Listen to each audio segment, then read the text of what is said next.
Number 1 Annavaram. తమిళ్లో విజయ్ నటించిన Tirupati movie తమిళ్లో బిగ్గెస్ట్ బ్లాక్ బస్టర్ హిట్ అయింది. ఇదే సినిమాని తెలుగులో పవన్ కళ్యాణ్ హీరోగా అన్నవరం పేరుతో రీమేక్ చేశారు. మూవీ బాగుంది, అయినా అనుకున్నంతగా ఆడలేదు. నంబర్ 2 శంకర్ దాదా జిందాబాద్. హిందీలో వచ్చిన లగే రహో మున్నాబాయ్ హిట్ అయితే దీనికి రీమేక్ శంకర్ దాదా జిందాబాద్. ఈ మూవీ తర్వాత చిరంజీవి గారు పాలిటిక్స్ లోకి వెళ్లిపోతారు. ఇదే లాస్ట్ మూవీ అన్నారు. కట్ చేస్తే మూవీ ఫ్లాప్. ఈ మూవీలో ఉన్న గాంధీ గారి పోర్షన్ కి ఎవరు కనెక్ట్ కాకపోవడం, అలాగే లవ్ స్టోరీ చాలా చిరాకు తెప్పిస్తుంది. నంబర్ 3 తుఫాన్. రామ్ చరణ్ ఫ్యాన్స్ ఎప్పుడో మర్చిపోయిన సినిమా ఇది.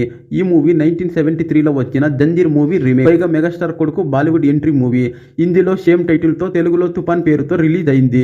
ఇందులో డిజాస్టర్ తెలుగులో మినిమం కలెక్షన్ కూడా రాబట్టలేకపోయింది. నంబర్ 4 కాటమరాయుడు. 2014లో అజిత్ హీరోగా తమిళ్లో వచ్చిన వీరం మూవీ బిగ్గెస్ట్ బ్లాక్ బస్టర్. ఆ ఇయర్ సెకండ్ హైయెస్ట్ గ్రాసర్. తెలుగులో పవన్ కళ్యాణ్ రీమేక్ చేశాడు. Out dated story, worst comedy.